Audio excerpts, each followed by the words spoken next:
déroulement de la soirée. Bonsoir. On l'a conçu de la manière suivante.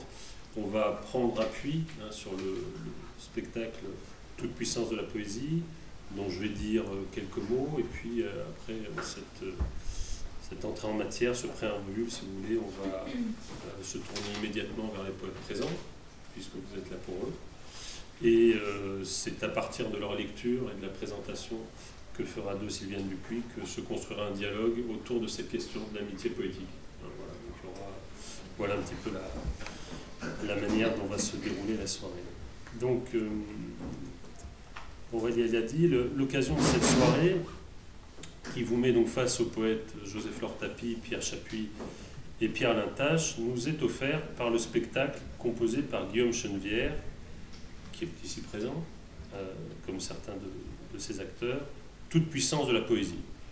Le titre, Toute puissance de la poésie, dit moins évidemment la place de la poésie dans notre société, il y aurait quelque ironie à la supposer toute puissante, que c'est la place qu'elle a pu avoir pour trois poètes d'exception, trois poètes suisses. Cette composition délicate, cette manière d'anthologie, fait revivre, en un geste de curiosité amicale, l'intense et étrange relation qui a uni pendant près de 40 ans Gustave Roux, Philippe Jacotet et Maurice Chappat, et ce jusqu'au tout dernier jour de Roux, qui est mort, vous le savez, en 1976.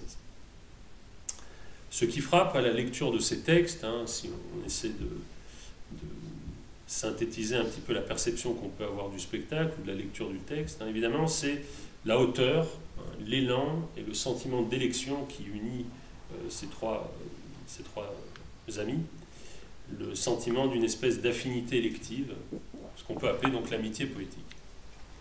Je voudrais donc dire deux mots de cette question avant que nous nous tournions vers nos invités.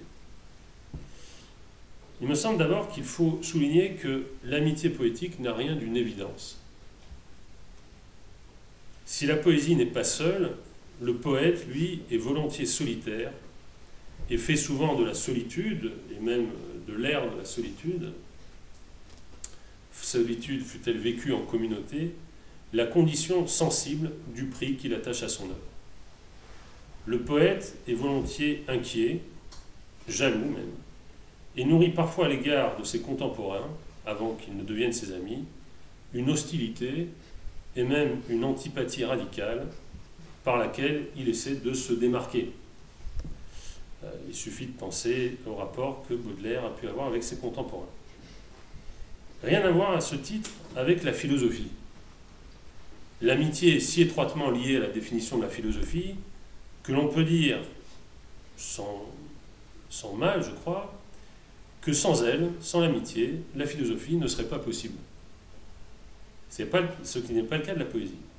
L'intimité entre amitié et philosophie est si profonde que celle-ci, vous le savez, inclut le philos, l'ami, dans son nom même. Or, comme il arrive souvent dans ce cas, eh bien, la philosophie risque de ne pas pouvoir venir à bout de l'amitié tant elle lui est essentielle. En fait, il me semble que ce parallèle est utile parce que la relation entre amitié et philosophie est une relation qui est une espèce d'évidence, mais avec la poésie, il en va tout autrement.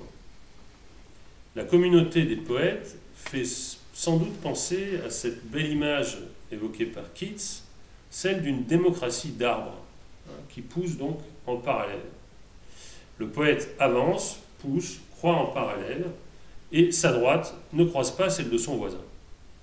Et si elle le fait, elle a plutôt tendance à ricocher et à reprendre sa propre direction. J'ajoute à cela, mais c'est peut-être la fréquentation de Baudelaire qui me conduit à ces conclusions, enfin à ces premières conclusions, que le poète est volontiers un être de colère. Et si on rappelle ça, c'est la phrase que Baudelaire reprend à Pau, le génie poétique est un génie colérique, on se trouve vite en difficulté pour approcher la relation du poète et de l'amitié. Donc ce qu'est une amitié poétique, il est bien difficile de le savoir. Alors je suis heureux, pour approcher près de cette question, de céder la parole à Chappat et de vous faire entendre un peu de ce texte monté par Guillaume Chenevière. On est en mai 41, le 7 mai 41. Chapa écrit « Vous dirais-je, en présence de l'acteur qui l'a lu, j'ai un peu honte, mais bon, parler en public, c'est accepter d'avoir honte. Donc, bon. Vous dirais-je la joie de vous avoir vu, d'avoir partagé votre repas, de mesurer encore maintenant tout ce que votre accueil a toujours eu de fraternel. Soyez-en remerciés, mois par mois, que par quelques présents secrets. Certains biens ne peuvent manquer de nous échoir et de venir récompenser notre persévérance. Affaire de patience et non de temps. Les présents que ce grand effort fait naître, je les nommerai pour moi calme ou équilibre intérieur, don de finesse. État passager d'une durée de quelques semaines ou davantage même, où notre vie est plus belle, plus intense, plus sensible à la poésie. Je vous demande de bien retenir cette formule. À un degré qui a dépendu dans une certaine mesure de nous. J'ai voulu être poète, et voilà pourquoi je suis votre voisin. Je suis harassé ces jours qui ne sont malgré tout pas stériles, bien que je sois tenté d'écrire ce mot avec celui de pénible. Chapa, après avoir dit donc la part que l'amitié naissante pour Roux a dans cette vie plus belle, plus intense, plus sensible à la poésie, donc l'amitié comme moteur de poésie, va se tourner vers un autre ami, qui est Jacoté, et le présenter dans une espèce de triangle amical, donc, à Roux. Je vous ai dit que j'avais un ami très cher, son amitié est en quelque sorte ciel et achèvement pour moi. Rien n'est plus précieux, je ne saurais mieux faire que de transcrire la fin de sa dernière lettre. Et dans la lettre à Roux, Chapa va faire ce qu'il ne faut pas faire avec les mails, il va copier un passage de la lettre et le mettre dans la lettre. Je serais parfaitement heureux, écrivait Jacoté, si toujours assez de poésie venait me remplir, autant qu'il faut pour porter sans inutile souci les immenses dons, les vrais biens. D'ailleurs, je crois que la parfaite poésie n'est pas nécessaire et qu'il faut seulement accepter le frôlement de ses bras, la fraîcheur de son souffle et de tout son corps. Plus tard dans la correspondance, quelques semaines après, Roux répond à Chapa. Rien ne pouvait me faire plus plaisir que votre dernier message. Entendre un ami me parler de poésie sur un ton si grave, le ton même de la vraie passion. Il n'est pas impossible de tirer de ces lignes, me semble-t-il, très frappantes, le sens et la portée de ce que fut l'amitié poétique pour ces trois êtres. L'amitié n'est pas seulement poétique parce qu'elle fait de la poésie l'objet de la rencontre, elle est poétique parce qu'elle fait de la poésie le tissu et l'horizon des liens. La poésie nomme ici, vous l'avez vu, une attention à l'autre, à la profondeur de l'échange, aux choses, à l'éclat des choses, au monde et à son retrait. C'est d'une certaine manière, et Foucault l'avait dit dans un article fameux, un mode de vie, l'amitié. Une manière de vivre, qui n'est pas, par exemple, la vie amoureuse, qui n'est pas la vie familiale, et qui n'est pas non plus la vie politique. L'amitié, c'est un mode de vie, un mode de présence. Les poètes se font amis en s'offrant le don de leur présence au monde et à son expression la plus haute, qui est pour eux le langage du poème. Don du poème, donc, don de la poésie, et relais et relance de la création poétique par l'amitié, voilà, me semble-t-il, un des sceaux de cette correspondance admirable. Alors, pour donner à cette amitié poétique, donc, qui fait de la poésie l'horizon et la condition même du tissu amical, je voudrais citer un texte très très célèbre de la tradition occidentale, très célèbre, qui est un des textes les plus commentés, je crois, du philosophe dont je vais parler, mais parce que justement, il me semble donner à cette communauté amicale des poètes un sens particulier. Ce texte, bien sûr, c'est l'Éthique à Nicomaque d'Aristote. Dans l'Éthique à Nicomaque, le philosophe consacre à l'amitié une espèce de traité en bonne et due forme. Comme il s'agit d'un des textes les plus célèbres et les plus commentés de toute l'histoire de la philosophie, il m'est possible, je crois, de passer sur les principales thèses d'Aristote, à savoir qu'il est impossible de vivre sans amis, qu'il convient de distinguer l'amitié fondée sur l'utilité ou sur le plaisir de l'amitié vertueuse. Ce qui distingue l'amitié vertueuse selon Aristote, hein, c'est pas simplement qu'elle n'est pas utilitaire, hein, mais c'est surtout parce qu'on ne veut pas changer l'ami. C'est ça qui est vertueux, c'est que quand on est un vrai ami, on ne se prend pas pour un Pygmalion de son ami, et ça pourrait valoir aussi pour les relations de couple, évidemment. Autre thèse bien connue, il n'est pas possible d'avoir beaucoup d'amis, hein, que l'amitié à distance, c'est difficile, et on trouve cette thèse d'ailleurs dans certaines phrases de Roux. Tout cela est bien connu. Mais il y a un passage du traité qui me semble ne pas avoir reçu toute l'attention qu'il méritait, alors qu'il contient, pour ainsi dire, la base même de toute la théorie, et c'est ce passage que je vais citer et commenter rapidement pour conclure. Voilà ce que dit Aristote. Celui qui voit, sans qu'il voit. Celui qui écoute, sans, hein, c'est le verbe aristanestèse, c'est-à-dire perçoit, hein, qu'il écoute. Celui qui marche, sans qu'il marche.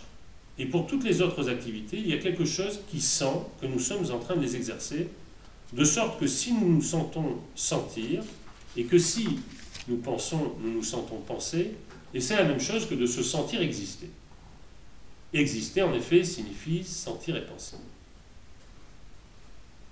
Aristote marque une pause et reprend. Sentir que nous vivons est une chose douce en soi, puisque la vie est par nature un bien, et qu'il est doux de sentir qu'un tel bien nous appartient. Vivre est désirable, surtout pour les gens de bien, puisque pour eux, exister est un bien, est une chose douce.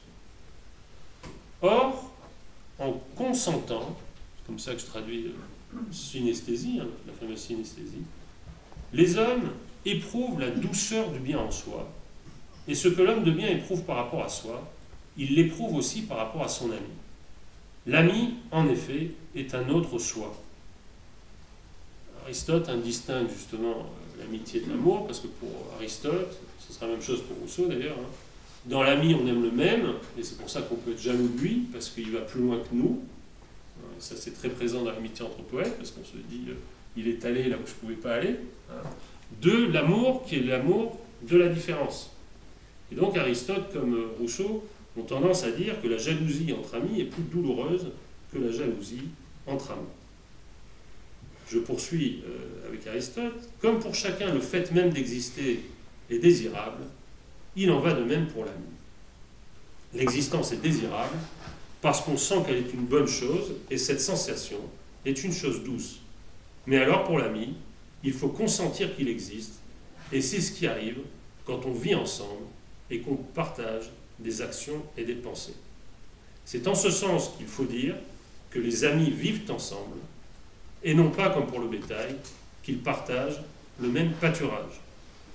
L'amitié est une communauté, et comme il en est pour soi-même, il en va pour l'ami. Dans ce passage très dense, Aristote énonce, me semble-t-il, des propositions sur l'amitié qui valent a fortiori pour l'amitié poétique. Je les résume à 5, et ce sera ma conclusion. D'abord, il y a une sensation d'exister. C'est quelque chose qui est très important pour vous, se sentir exister.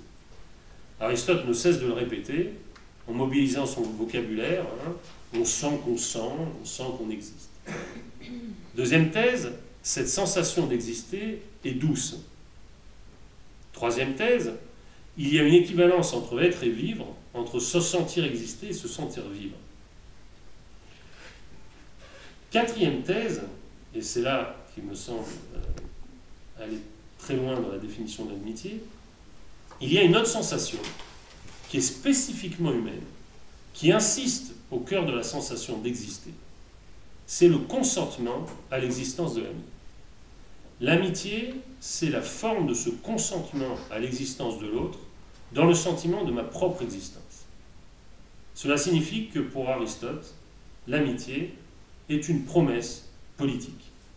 La sensation d'être est en effet toujours divisée et partagée, et l'amitié nomme ce partage. Il n'y a là aucune intersubjectivité, comme les modernes disent, c'est plutôt l'être lui-même qui est partagé. C'est pourquoi, et c'est la dernière thèse, l'ami est un autre soi.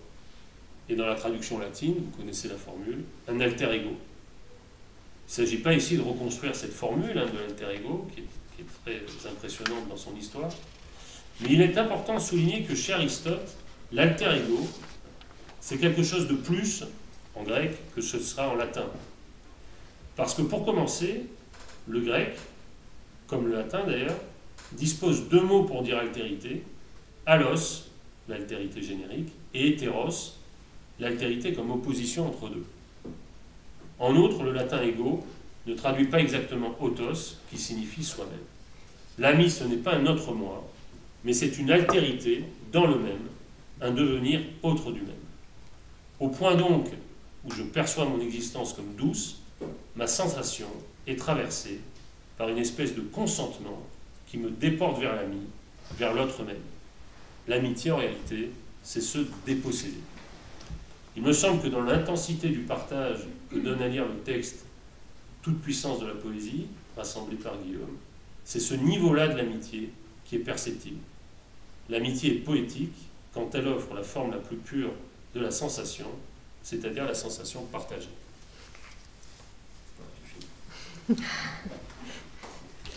Oui.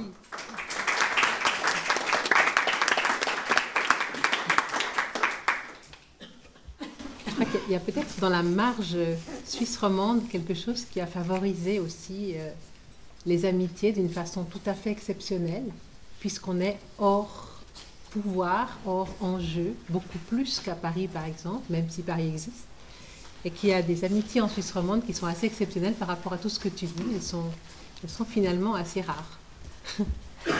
Voilà, on va commencer par José-Flore Tapie, peut-être, et puis ensuite, c'est messieurs. José-Flore est donc née et vit à Lausanne.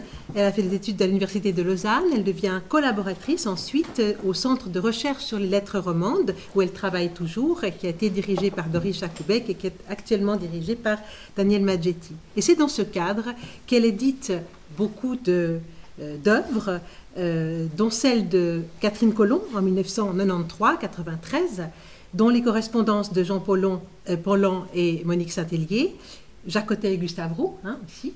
Et puis, alors, surtout, vient de paraître très récemment, dans la bibliothèque de la Pléiade, les œuvres de Philippe Jacotet, dont José-Flore a été la grande organisatrice et le grand éditeur. Qui est donc ce volume de la Pléiade avec celui de Ramu et avec celui de Sandrard, le troisième qui paraît sur des auteurs de Suisse romande dans la Pléiade. Donc il y a une entrée qui s'est enfin faite en 2005 et qui va peut-être continuer. Mais ça, c'est vraiment pour nous tous, je crois, un moment absolument crucial. Et c'est à José, en grande partie, qu'on le doit. Elle entre en poésie en 1983 avec Éré Mortel, qui remporte le prix de poésie Charles-Ferdinand Ramu d'emblée. Et suivent Pierre à feu, paru en 87, Terre battue en 95, Lunaire en 2001. Tous les recueils de José-Flore Tapie sont épuisés. Et heureusement, ils sont réédités dans la collection de poche d'empreintes, mais c'est dire qu'elle a des lecteurs très nombreux. Et Hangar paraît en 2006 et remporte le prix Schiller. Hangar qui est un magnifique livre dont la couverture est véritablement une œuvre d'art aussi. Proche de la culture latino-américaine et traductrice des poètes hispaniques, José-Flore Tapie a aussi réalisé avec Marion Graff, en collaboration avec elle, un numéro spécial de la revue de Belles Lettres en 1996-96, consacré à Anna Akhmatova, donc la grande poétesse russe, et elles ont traduit en commun donc une 60aine de poèmes.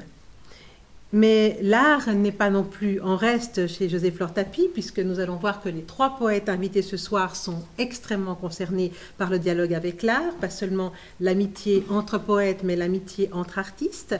José-Flore Tapie a publié une monographie de l'artiste Louis Schopfer, que nous avons bien connu et beaucoup aimé, en 1994, et a de nombreux amis peintres, dont Juan Martinez, qui a fait paraître donc avec elle récemment ce très beau livre intitulé Tombeau, qui est vraiment une scansion de la peinture et de la poésie de façon très, très noir sur blanc, hein, très marquée sur le plan du trait et absolument magnifique.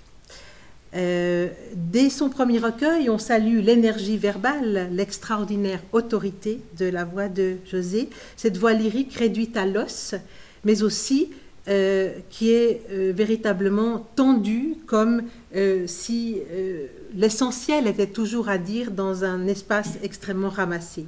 Exil, difficulté et violence de vivre, violence d'aimer aussi, précarité de la vie, du rapport au monde, drames humains, dont ceux qui se passent au Proche-Orient depuis Ère mortelle. Tout cela, c'est la thématique de José Flore Tapi, mais aussi la terre, le chemin, le vent, les éléments, et puis les objets du quotidien. La poésie de José Flore Tapi s'ancre dans des objets comme des... je suis toujours très, très frappée par exemple, le soupirail, le bol. Ce sont des objets du quotidien, des objets que nous connaissons et qui sont au fond absolument universels dans toutes les cultures. Et à partir de là, en quelque sorte, la métaphore et le rapport au monde, en quelque sorte, de façon extrêmement complexe, de façon extrêmement élaborée, s'élève vers quelque chose, vers une parole. Ce sont donc les thèmes de cette poésie que domine une figure au courage altier, qui est le jeu du poète et qui ne l'est pas seulement. Voilà, je te cède la parole, José Flore. Je voudrais savoir si les personnes qui sont là au fond suivent. Est-ce que vous entendez? Oui. Ça va? Ça va. D'accord, très bien. Parce qu'il y a des micros, donc si vous n'entendez pas, à un moment donné, il faut vraiment le dire. Vas-y. Mais je vais peut-être reprendre je m'excuse, hein, je vais quitter le sujet, mais je vais dire à Guillaume Chenevière que j'ai été très touchée par le script. Je n'ai pas pu voir le spectacle, mais à culpa. Mais je trouverai une autre occasion. Voilà, ça c'est pas fait. On m'a envoyé gentiment le script, que je l'ai lu, et j'ai trouvé simplement magnifique. Donc, pourtant, j'étais peut-être mal placée pour l'apprécier spontanément, puisque je connaissais ses correspondances, certaines je les avais faites moi-même, donc au fond j'en avais bien assez. et ben, je les ai redécouvertes. J'ai trouvé que c'était fait avec... au fond, c'est pondéré, c'est tout ce que j'aime. C'est pondéré, c'est sobre, c'est tendu, c'est intègre dans la courbe chronologique. Il n'y a rien qui est forcé, qui est trafiqué, qui est bricolé.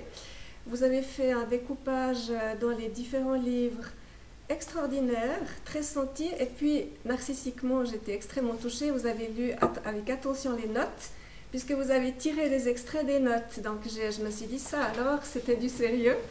Et donc, j'ai trouvé vraiment, franchement, superbe. Et ce qui m'a frappée en relisant ce script, j'ai retrouvé ces correspondances. Ça m'a renvoyé à d'autres que j'ai éditées au Centre, notamment celle avec Ungaretti, Jacoté Ungaretti. Ce qui me frappe quand même, c'est pour ça que je ne me sens pas tellement concernée par ces amitiés-là, c'est la différence d'âge entre les épistoliers. Chapa et Roux, 20 ans de différence, c'est une génération. Jacoté Roux, je crois 30 ans de distance. Hein. Jacoté Ungaretti, je crois que c'est 40.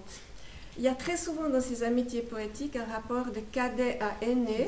Elle commence quand le cadet, entre guillemets, est très jeune. Alors, dans le meilleur des cas, la correspondance se poursuit. Dans certains cas, elle s'interrompt à la maturité parce que l'occupation de chacun nous sépare. Mais là, elle s'est maintenue, c'est miraculeux. Avec Ungaretti, pareil. Mais il y a quand même un rapport de disciple à mentor, pour reprendre un terme que j'ai trouvé dans le script mentor, ou d'élève à guide, hein, ou à père, ou à parrain. Première chose. Donc, je ne verrai pas des réseaux de correspondance comparables quand j'écris, je ne sais pas, pour ne citer personne qui est sur cette pièce, je ne sais pas, François Deblu par exemple, ça n'a rien à voir, premièrement. Et deuxièmement, ce qui m'a frappé, c'est qu'ils ont 3 destinées extrêmement différentes, incroyable. C'est donc la différence qui rapproche très souvent. J'ai pas le temps, enfin c'est pas le lieu d'en parler, mais c'est des destinées qui ont incroyablement écartées et différentes, 3 lieux très éloignés.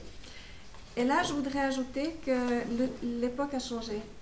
C'est-à-dire que cet isolement dans lequel se trouve le poète, où l'autre est vraiment une nécessité absolue pour se relier à la réalité, pour Roux, puisqu'il est enfermé, il le dit souvent, dans ses souvenirs, dans une mémoire de plus en plus mortifère. Il se relie à l'actualité, les autres, c'est pour se relier à un père, à une caution, à une légitimité. Cet isolement aussi à travers l'espace, le transport est difficile, les mails n'existent pas, les téléphones sont rares, les postes mettent très longtemps, on ne le connaît plus. Et moi, j'aurais presque envie de dire que moins j'ai de correspondance poétique et d'amitié poétique, mieux c'est. Tellement on se sent allégé d'échapper à la connexion perpétuelle, hein, à la communication constante.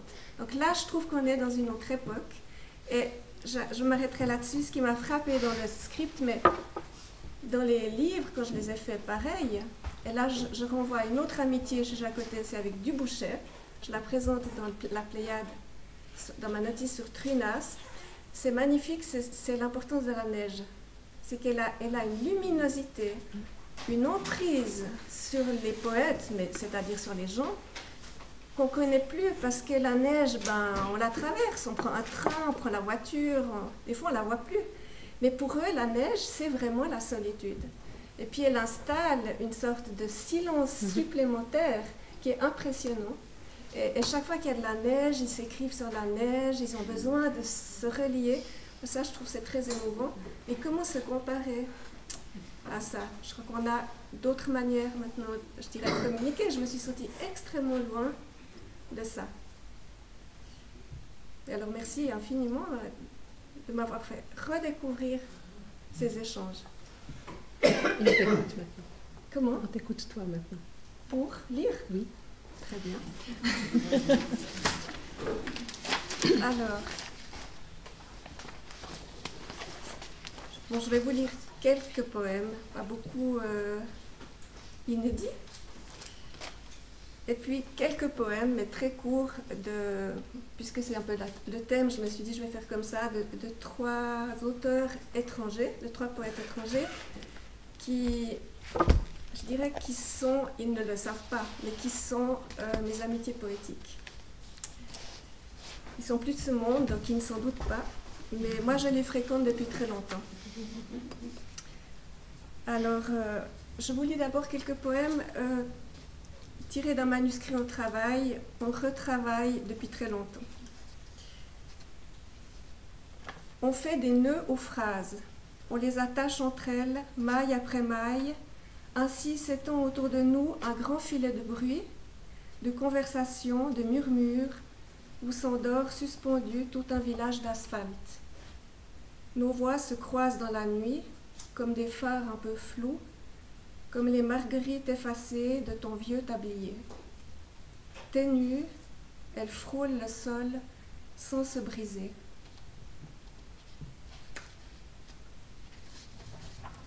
Pourtant, là-bas, d'autres voix nous appellent, qui pulsent, même faibles, jusqu'à une heure tardive, l'heure où résonnent, fatigués, les billards dans les cafés. On entendra longtemps rouler les balles sur le feutre des tables.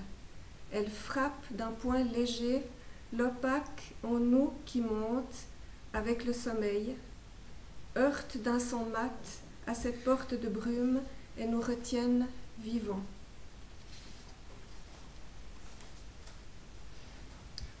Obscur, interminable, sans lampe derrière les vitres, la nuit. Pourtant, même elle finit par avoir faim. On l'entend qui s'agite, se rétracte pour mieux fuir, soudain se sauve par les toits. Tout occupé avant le jour, tu laves le sol en bas, forte à la tâche. L'eau, tu la jettes sur la pierre sale.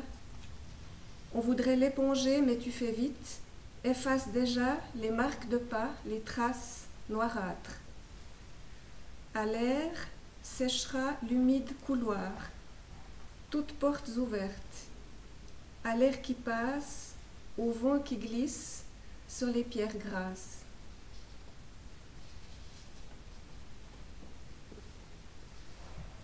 Des deux côtés, dans la pénombre qui vacille, tu alignes les vases vides. Étroit le corridor, long comme la nuit, une nuit sans fin, éclairée tout au bout par le vert dépoli des étoiles.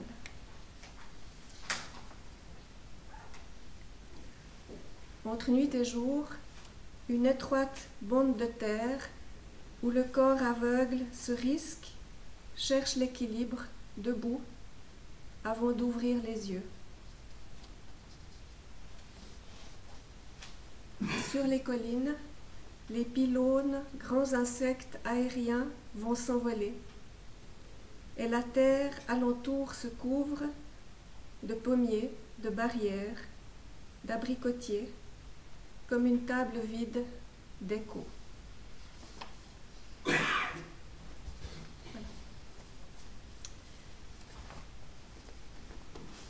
Et maintenant, ces courts poèmes d'auteurs que je vous présente comme mes amis. Je les lis bien sûr en français, sans passer par la langue originale, telle que je les ai lus, aimés.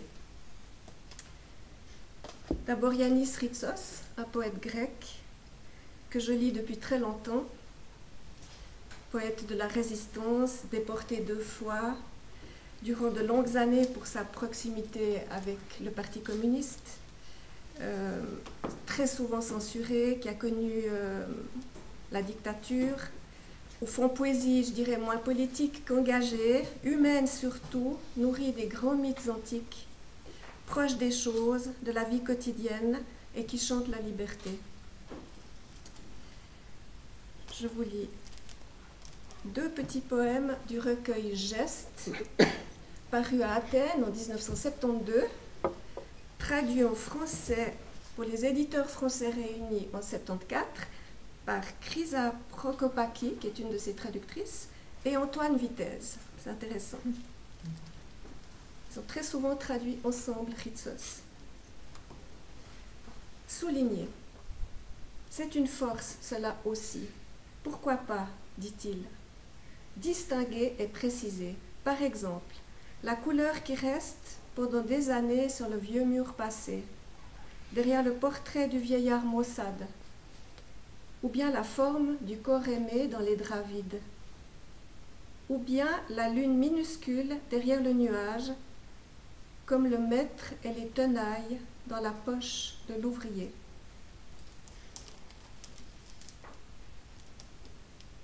Ici, dans le désordre de la chambre, entre les livres poussiéreux et les portraits des vieux, entre le oui et le non de toutes ces ombres, une colonne de lumière immobile, ici, à cette place, où tu t'es mise nue cette nuit-là.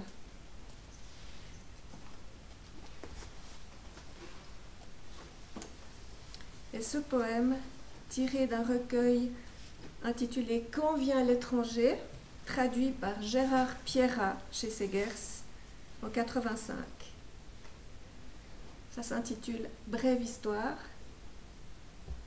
Une casquette de marin trempée se balançait sur les vagues comme un pain noir jeté à l'heure où les hommes avaient faim.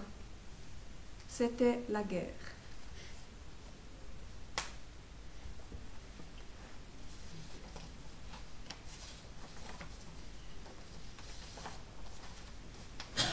Un poème incontournable d'Anna Akhmatova, cette grande poète russe que j'ai eu le privilège de traduire avec Marion Graff, pour la revue de Belles Lettres, mais surtout pour la Degana. Non, c'est complète. Et je prends ce poème. Non, c'est bien. On a commencé par la revue de Belles Lettres. Dans L'Églantier fleuri, paru à la Degana en 2010. Je vous lis un poème qui m'est cher, un peu. Un poème qu'on voudrait avoir écrit, si on ose dire. L'amitié étant aussi cet alter ego inatteignable, et c'est tant mieux. S'éveiller tôt le matin, parce que la joie étouffe, et regarder l'eau verte par le hublot de la cabine, ou sur le pont dans la tempête, blotti dans une douce fourrure. Écouter battre les machines et ne penser à rien, mais attendre la rencontre avec celui que j'aime sous le sel des embruns et sous le vent, rajeunir d'heure en heure.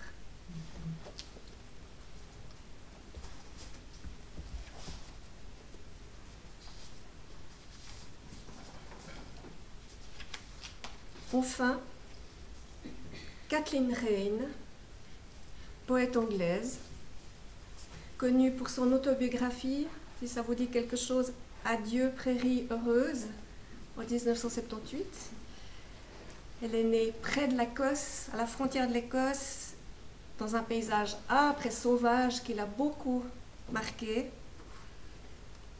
Certains poèmes de Kathleen Rayne évoquent pour moi, je ne sais pas pourquoi, enfin j'ai cherché à savoir pourquoi, évoquent pour moi par leur densité, leur minimalisme violent, une économie de mots pour dire la passion et le désespoir. Ils évoquent des coplas andalouses, ou ce chant espagnol flamenco qu'on appelle le cante rondo. Alors, je vous en lis 2 ou 3 très courts, tirés de Sur un rivage désert, magnifique recueil paru en 73 en anglais, en 78 en français, traduit par Marie-Béatrice Besnet et Jean Mambrino aux éditions Granit.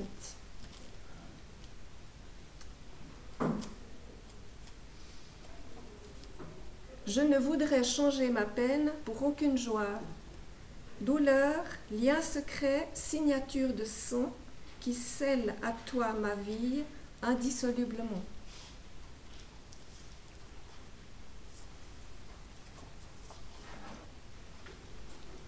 La route est dure vers ta maison invisitée et les portes scellées. On dit qu'à l'amour est donnée la clé du souvenir de la tombe du paradis. Ce tout qui m'a faite, dont la force et le poids me créent, me détruira. Chaque partie, je le vois, porte toujours tout l'univers.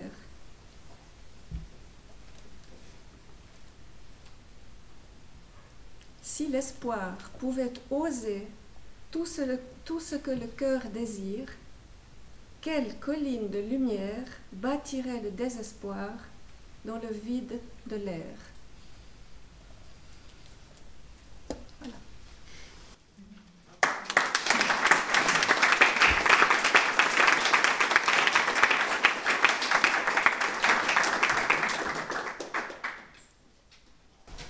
Merci beaucoup.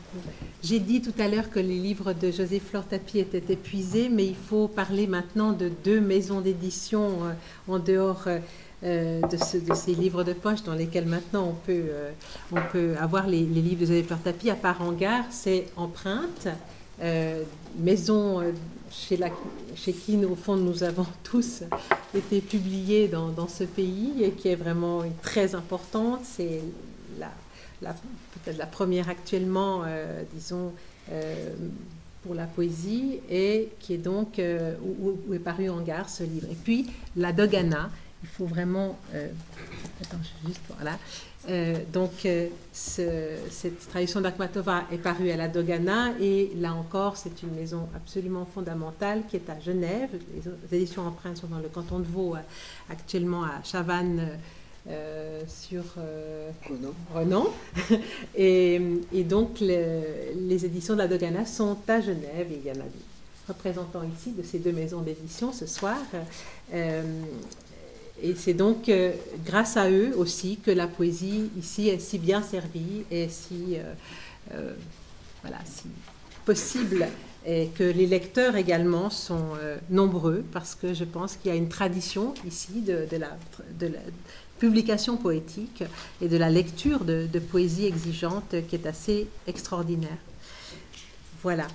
Alors, passons à Pierre Chappuis, qui lui est publié maintenant pour l'essentiel chez Corti à Paris, mais de nouveau, il y a des œuvres de Pierre Chappuis aussi bien à La Dogana que chez Empreinte.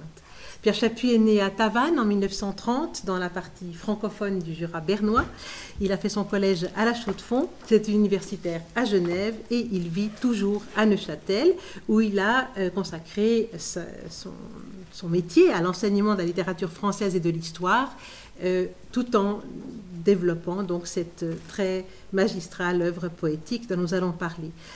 Longtemps confidentielle, en partie pour des raisons tenant à son esthétique propre, peut-être plus abstraite que ce qu'on avait l'habitude de lire ou reçue comme telle plutôt en Suisse romande, et en partie aussi parce que la réception de son œuvre est à partir d'un décalage générationnel qui fait que par sa biographie, Pierre Chappuis appartient à la génération de Jacotet, dont il est en partie proche, on pourrait faire des comparaisons, et que par les dates de parution de son œuvre, qui a pris son plein essor dans les années 70-80 seulement, il est le contemporain de la génération suivante.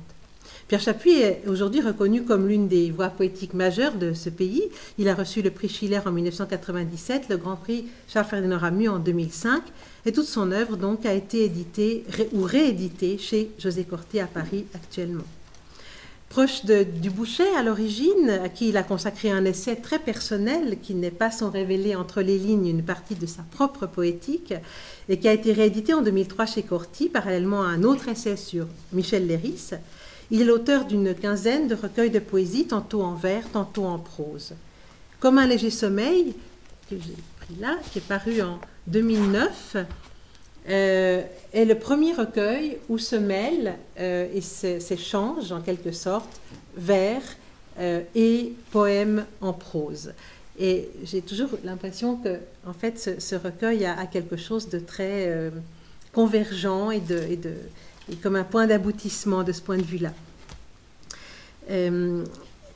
Comme un léger sommeil, donc est paru en 2009, et Pierre Chappuis a aussi publié 2 essais réflexifs en prose, mais fragmentaires, formellement et stylistiquement accordés à son écriture poétique et très révélateurs de sa propre poétique. La preuve par le vide en 1992 et le biais des mots en 1999. Poète mobile, poète en marche dans tous les sens du terme, c'est-à-dire à la fois dans l'espace, dans la langue et dans l'imaginaire. Pierre Chappuis, mettant le moi entre parenthèses, on se souvient aussi de Philippe Jacotet qui cherche l'effacement, et il y a toute une appartenance aussi à un moment de questionnement fondamental du je, du moi et de la puissance de la parole qui est là derrière. Il est avant tout attentif au paysage, mais je dirais au sens chinois du terme. Sa démarche ressemble de plus en plus clairement, avec les années, à une approche orientale, presque calligraphique du paysage. Et le 4e de couverture d'Entaille, ce volume qui est paru le plus récemment chez José Corti, fait explicitement allusion à 2 termes qui définissent en chinois le paysage et sont aussi constamment présents dans les vers de Pierre Chappuis, montagne et eau, union du stable et de l'instable, selon Pierre Chappuis. Or, montagne et eau, c'est au fond le résumé du paysage poétique chinois. Poésie aussi issue du rêve, de la métamorphose, et poésie de la métamorphose, poésie du brouillard lumineux, poésie du suspens, de l'entre-deux, dont il me semble que cette incertitude centrale est la marque distinctive. Pierre Chappuis entretient un dialogue essentiel aussi, il faut le noter pour, encore une fois, chacun des 3 poètes qui sont là, avec peintres et sculpteurs, comme en témoigne de l'un à l'autre dans la compagnie d'artistes amis, qui est paru à la Baconnière en 2010, et qui est vraiment un ensemble de dialogues du poète avec des amis sculpteurs, des amis peintres, des amis qui l'ont accompagné au fond tout au long de son parcours poétique.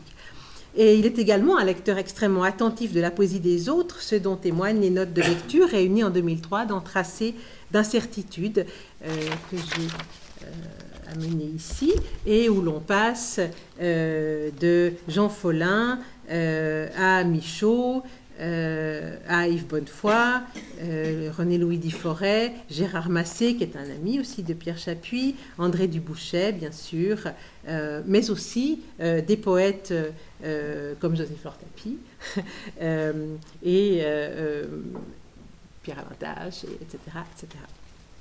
Voilà, donc mêlant des amitiés parmi des poètes vivants, décédés, français, suisses, etc.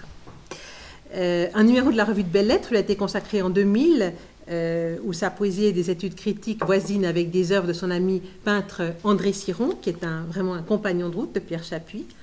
Et les actes du colloque qui vient d'être consacré en mai à l'Université de Lausanne à Pierre Chappuis vont paraître avant la fin de cette année à Paris. Et nous nous réjouissons beaucoup de ce premier livre autour de Pierre Chappuis. Quelques titres pour terminer, je crois qu'ils parlent d'eux-mêmes, ils parlent de ce réglage de la distance et en même temps de cet entre-deux dans toute la poétique de Pierre Chappuis. Distance aveugle en 1974, repris en 2000, Décalage à la Dogana en 1982, Un cahier de nuages au feu de nuit en 1989 à Fribourg, D'un pas suspendu, paru en 1994 chez Corti, Dans la foulée, Empreinte. Donc, vous voyez, chaque fois, il y a la marche, il y a la distance et il y a, en quelque sorte, ce suspens de l'interrogation et aussi du rapport au monde.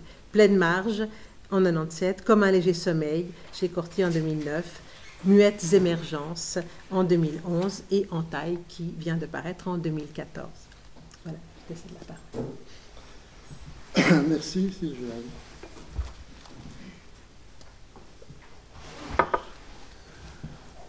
Je n'ai pas une très bonne voix, ça va peut-être s'éclaircir, elle va peut-être s'éclaircir un petit peu au moment de la lecture. Je lirai quelques pièces de Entaille et un inédit pour conclure. Ce livre est composé de pièces très courtes, alors c'est pas très facile oralement parce qu'on n'est pas entré, qu'on est déjà sorti.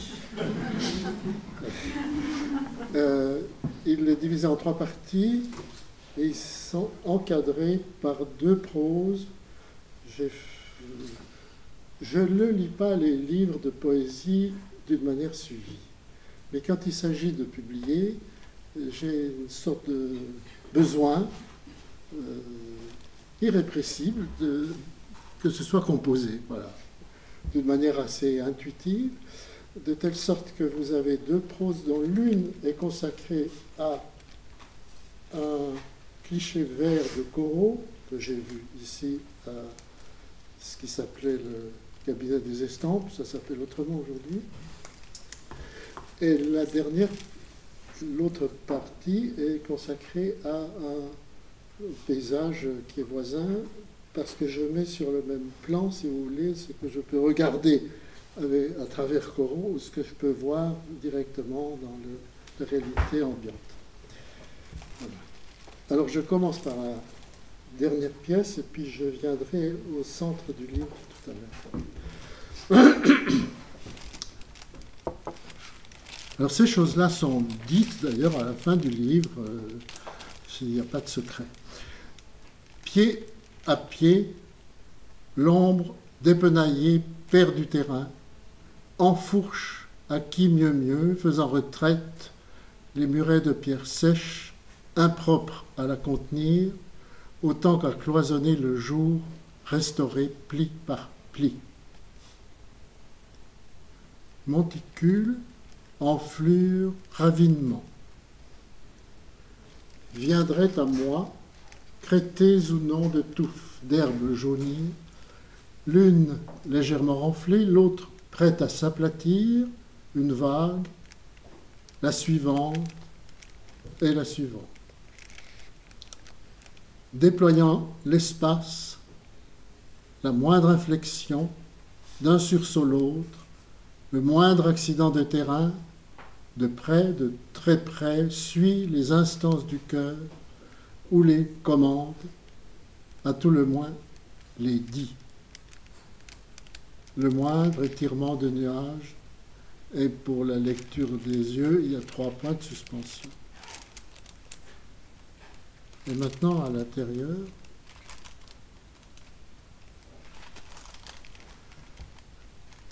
il y a 2 citations d'un poème de Reverdy qui sont « Le ciel sans cicatrice » et « Tout se déchire », c'est marqué en romain, le reste est en italique.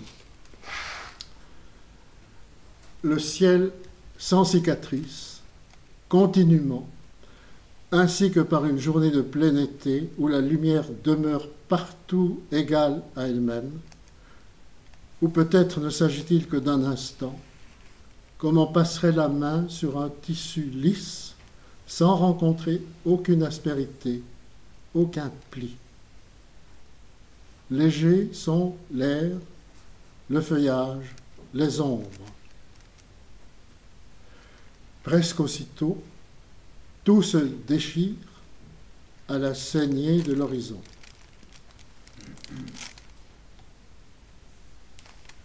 Craie au vol de mouette, tirant au cordeau un trait invisible.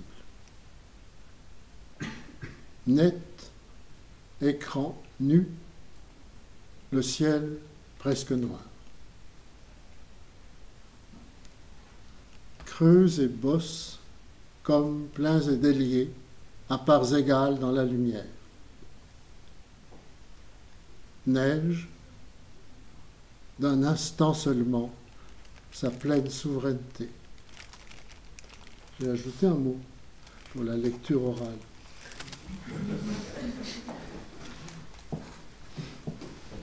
Haut défile la futaie, rang serré, brouillant la ligne. Hasard de la marche. Proche maintenant s'annonce, écarquillée au grand jour, une clairière.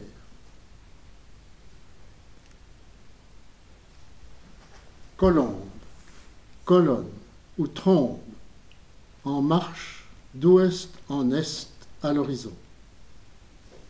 Migration printanière. Entraînée, la montagne, elle aussi, se déplace.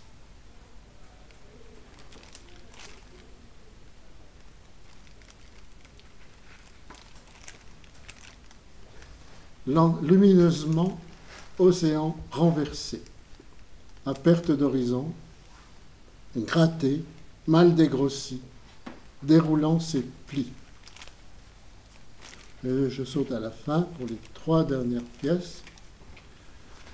Il y a dans celle-ci une petite indication en bas de page que le lecteur qui a le livre en main peut voir en même temps qu'il lit le poème, pas, et que je vous donne d'entrée. Ce n'est pas un titre, parce que pour un poème si court, un titre écraserait tout le reste. Mais enfin, il est dit « Arbre et clocher dans la complicité de décembre », ce qui donne « Frileuse, elle sonne grêle à contretemps au caprice des heures. N'ira pas loin. Pour un instant, supplée le feuillage qu'éparpille le vent. » Et la dernière pièce, paupières que maintient close étroitement le soleil,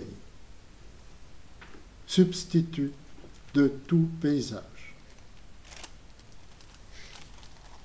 C'est trop long de lire ça aussi. Il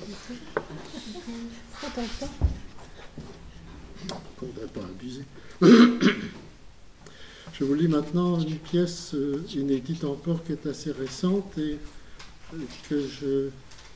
c'est un plaisir parce que c'est un texte que j'ai écrit à propos d'un tableau de Cézanne et c'est à Sylviane que je dois c'est elle que je dois remercier parce que j'ai eu dans mon bureau depuis longtemps une carte postale avec une reproduction de ce tableau qui s'appelle « Portrait du jardinier Vallier ». Alors, finalement, j'ai dû me débarrasser de ça assez récemment. C'est la carte postale. Ah, la carte postale, non, je l'avais gardée ces derniers jours, mais je viens de la retrouver. Bon. Tant homme que pierre, sol, que frondaison. Massivement, la lumière. Cézanne et la lumière. Dense, passée dans la couleur, les verts, les bleus ou tonnes des ocres plus ou moins clairs, dans sa pâte même. Son rayonnement, sombre, à force d'intensité, soit rempart de lumière édifié touche par touche, farouchement, je me suis juré de mourir en peignant, par à-coups d'un geste libre, propre à briser les rythmes, débordement, maîtrise, imposant son désordre. Rien de figé. Écrasante est la chaleur. Vaine, qui y songerait, toute velléité d'échapper au poids de l'été, de la verdure qui nous tient embrassés. Partout, en dépit de sa compacité, s'ouvrent des percées, une somme suffisante de bleuité pour faire sentir l'air. Pour quel accomplissement? Le calme au bord de l'émeute, dans le monde clos, mur bas, feuillage épais, avec lequel faire corps infiniment. Pointe ici de profondeur de champ, l'intime y supplée. Tant homme que pierre, sol que frondaison, faisant un. Présent à ce qui l'environne, le tire à soi, il est homme simplement, quoique nous faisons face loin de nous. Son visage, une tache.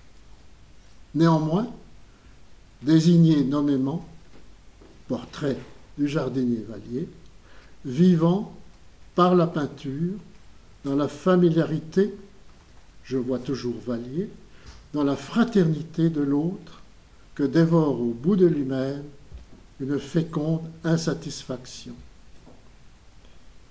À l'écart, un autoportrait, ou presque, en négatif, par personne interposée. Assis là, seul, il n'attend rien, vous, moi, le vieillard que je suis, n'est occupé à rien, sinon dans la lumière sourde de ce jardin, de ce lieu favorable, envisager son propre effacement. Voilà.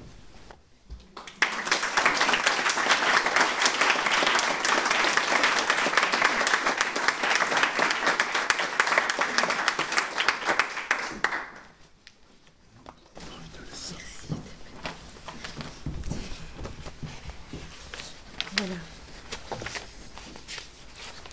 Merci infiniment, Pierre. Alors, Pierre-Alain Tache, un tout récent numéro de la Revue de Belles Lettres encore vient d'être consacré à Pierre-Alain Tache, né lui en 1940. Et on y lit en page 93 ces propos du poète Frédéric Vandeleur, prix fédéral de littérature 2012. C'est grâce aux chroniques de poésie de Pierre-Alain Tache que j'ai découvert tout jeune la poésie de Francis Ponge, de Guillevic, de Follin, et j'en garde à leur auteur devenu un ami une vraie reconnaissance. Je crois que ça suffirait à dire l'importance pour la génération qui le suit en Suisse romande de Pierre-Alain Tache, qui a co-dirigé dans les années 70-80 à partir de 1964, il avait donc 24 ans, la Revue de Belles Lettres, et qui est aussi l'ami de très nombreux poètes français, parmi lesquels Pierre Auster, son conseiller occulte dans l'élaboration des prestigieux sommaires de la Revue de Belles Lettres, Jean-Pierre Lemaire, que Pierre-Alain Tache révèle en le publiant dans la revue, ou Guy Goffet, actuel grand responsable de lecteur aux éditions Gallimard, et dont le numéro 1 2014 de la Revue de Belles Lettres produit de riches extraits de la correspondance avec Pierre-Alain Tache. Donc, Pierre-Alain Tache, pour nous aussi, a été, pour nous tous, je crois ici, a été une figure importante parce que présent dans la Revue de Belles Lettres et permettant les liens, les échanges avec la France et la Suisse et donnant l'impression qu'on n'était peut-être pas tout seul en Suisse romande, qu'il y avait quelque chose qui se passait pour les poètes au moins, qui était publié dans cette revue, entre les deux mondes qui semblaient tellement séparés, et les jeunes poètes aussi qui sont entré dans la revue petit à petit et qui ont été accueillis dans cette revue du temps de Pierre-Alain Tache et après, ont grâce à cela eu l'impression que tout de même il y avait une sorte de communauté, effectivement, de poètes, même si nous sommes très séparés entre la France et la Suisse. Donc Pierre-Alain Tache a mené, ce qui n'est pas courant, une double carrière de poète et de magistrat judiciaire après des études classiques et un doctorat de droit, tout en s'engageant dans nombre d'institutions culturelles où il a aussi beaucoup servi les autres. Pierre-Alain Tache se consacre enfin désormais à l'écriture, ayant quitté ses fonctions diverses.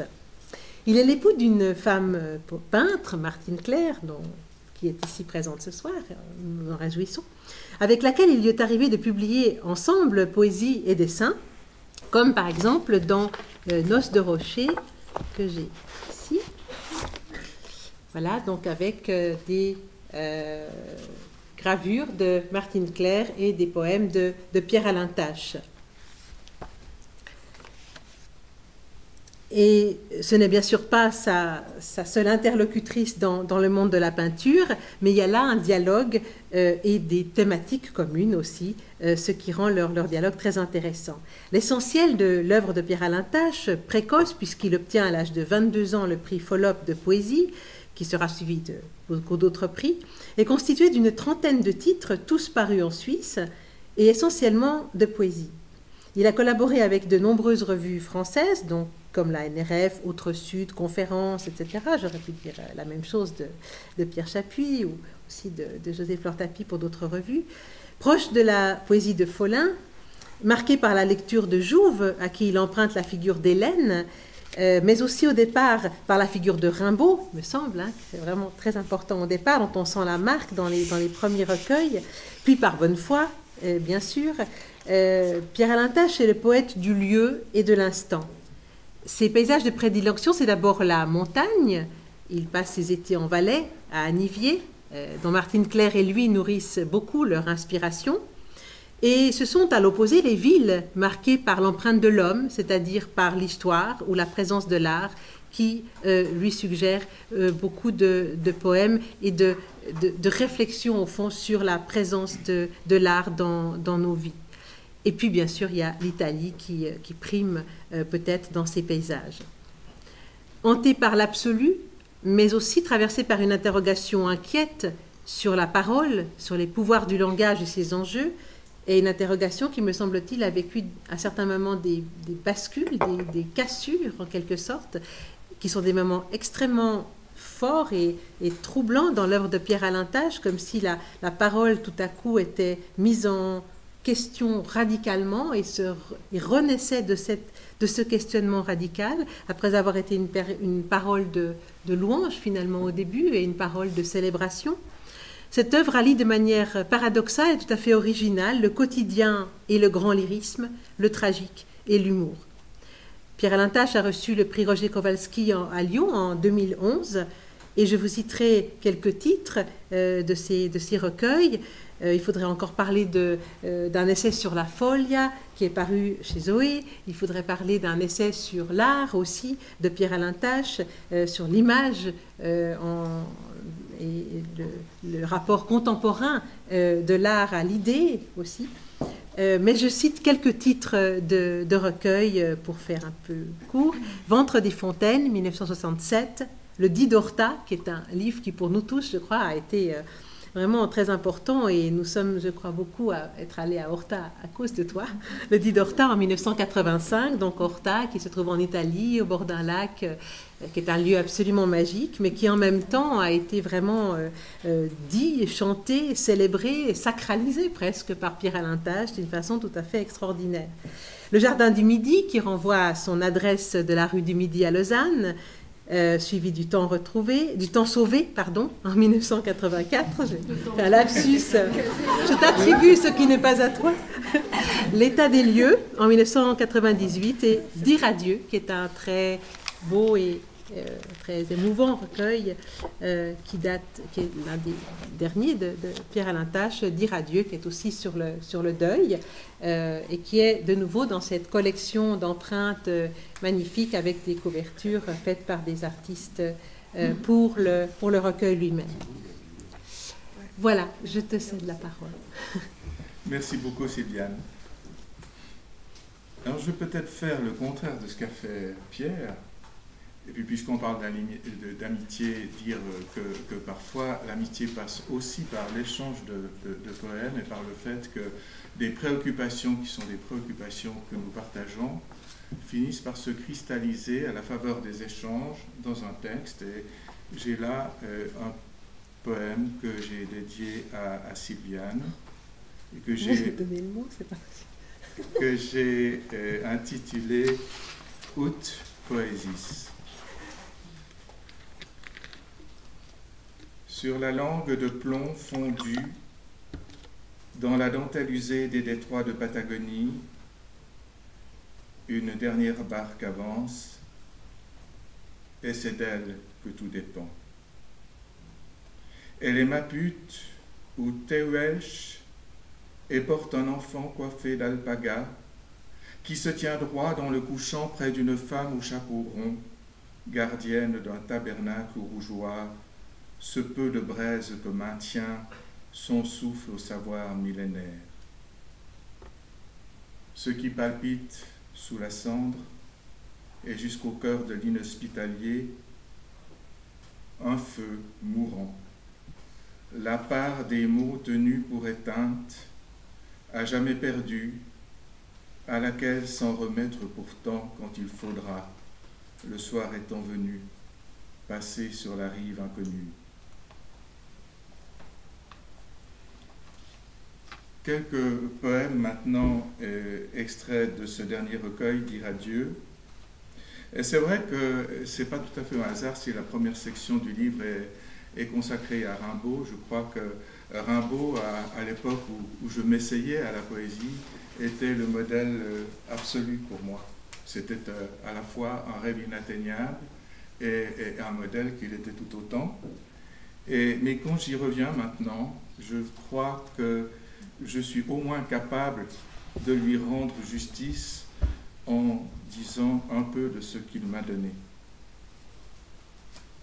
Alors vous reconnaîtrez au passage dans ce poème, évidemment, des expressions rimbaldiennes, voire des citations.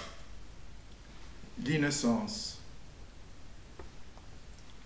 Que savais-je des villes? Rien. Sinon la rumeur insistante et le phare brillant des cafés qui me conduisait à bon port, loin du fleuve impassible où ma vie aurait pu dériver. Que savais-je des filles? Un gamin me disait de prendre la beauté sur mes genoux, mais je craignais la majuscule et le rire des demoiselles.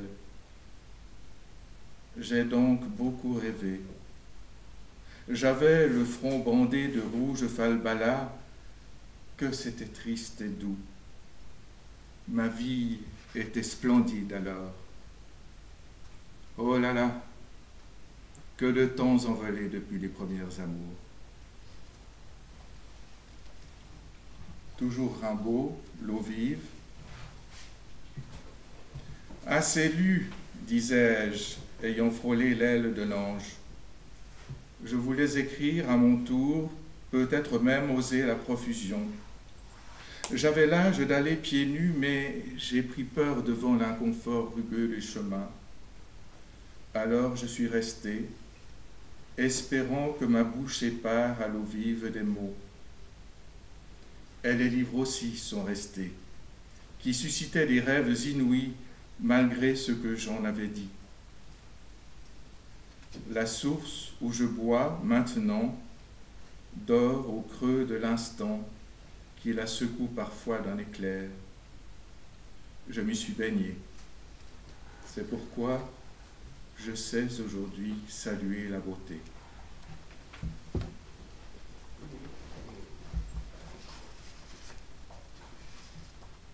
Et puis comme Sylviane l'a indiqué, évidemment, pour moi, le travail poétique ne va pas sans des questions constantes sur le pouvoir du poème, sur sa légitimité dans le monde d'aujourd'hui, ce qui est aussi une préoccupation de Joseph Lorp. C'est presque inévitable. Alors ça peut prendre différentes formes, et là il y a plusieurs poèmes qui abordent cette même question. ces mêmes questions, et je vais vous en lire le premier de la série. Questions précisément. Que puis-je faire pour éteindre un brasier de questions sans réponse? Ma fenêtre ouvre sur un vide où je vois dériver les pourritures de l'instant, la futilité du jardin m'accable où tremble un trop jeune olivier. Pourquoi risquer, écrire encore? Ma main repose sur un crâne. Or, nul ne songe à rédiger sa vanité s'il a coutume de louer, quand bien même louer ne se pourrait plus, ne se peut.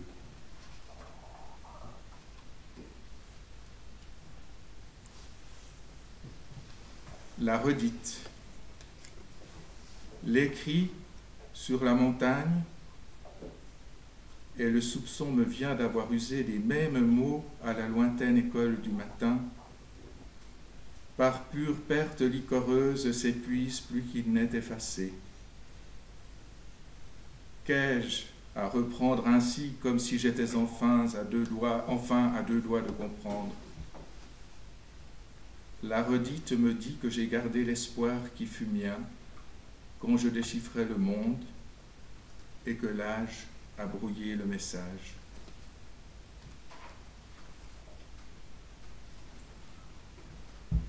Puisqu'on a parlé de ce rapport que les poètes, d'une manière générale, et ceux qui sont ici présents ce soir entretiennent avec l'art, peut-être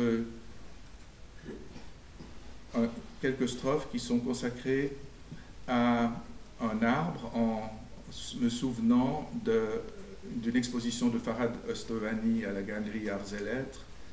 C'est un peintre d'origine iranienne, persane, on devrait dire, c'est comme ça qu'il se désigne, et qui, au fond, m'a fait comprendre cette proximité qui pouvait exister à travers les cultures, et peut-être même à travers les générations, à partir de thèmes qui sont des thèmes extrêmement simples.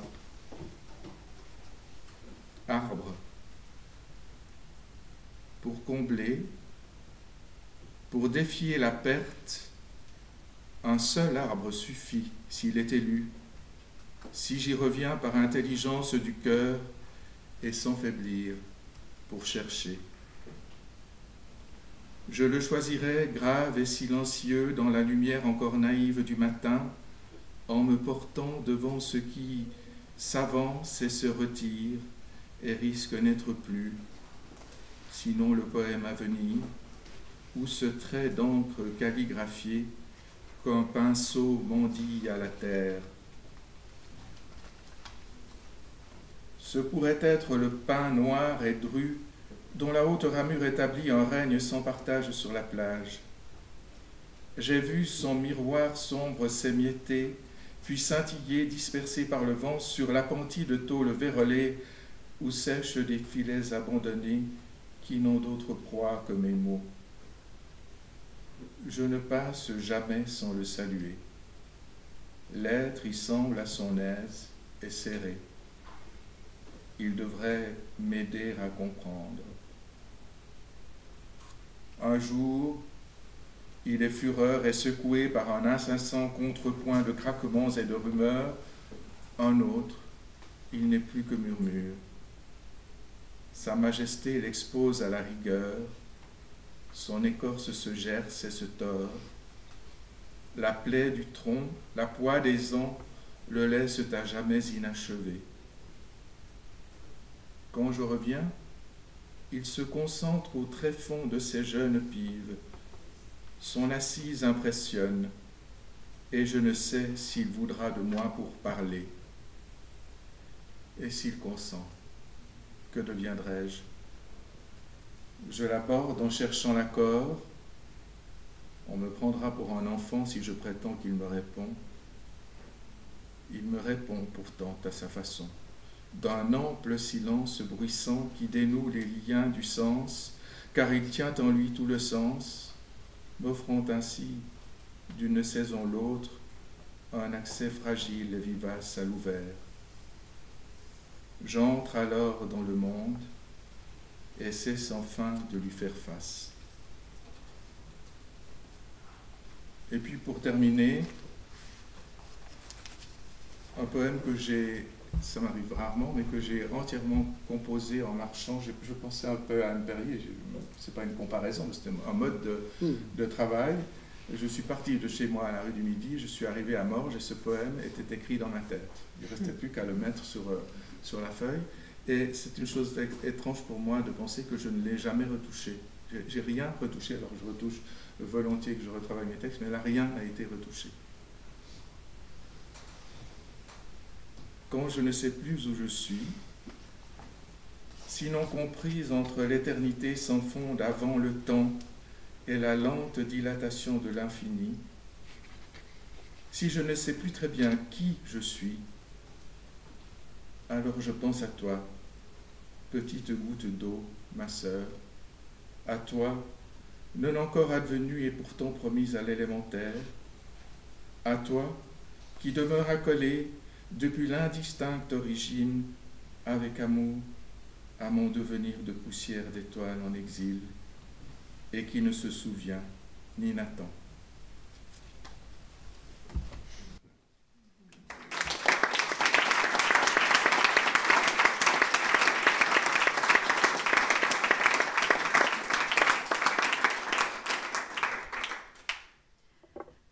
Nous avions prévu de laisser un moment de questions aussi pour le public.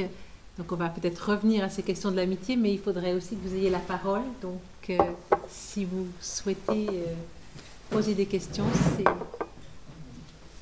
ouvert. Est-ce que la poésie est sacralisation? On a un peu l'impression, en écoutant les trois poètes ce soir, qu'il y a comme ça une sorte de sacré de la parole. J'en veux pour preuve, mais j'aimerais vous poser la question. C'est qu'on entend dans les mots et la désignation des mots utilisés, aucun mot qui a été inventé ou qui désigne un objet d'après, je ne sais pas, 1870 par exemple, puisqu'on parlait de Rimbaud. Je crois que Joseph-Laure Tapie parle de Pilot, à un moment donné, c'est comme un espèce d'essor de modernité qui fait un petit peu peur tout à coup. Je voulais vous poser la question de savoir comment se fait-il qu'on n'ait pas du tout référence au concret, au réel, au voyage entre Lausanne et Morges, à quelque chose d'un peu plus concret. J'ai parlé des phares, mais ça a dû vous échapper. Oui, hein? Oui. Peut-être. Parce que c'est pas concret, selon toi. Non, je parle des mots et des objets si peu contemporains. Oui. Comme si les objets trop proches de nous, justement, manquaient de poésie ou de sacré. Je pense que vous posez mal la question, si je me permets.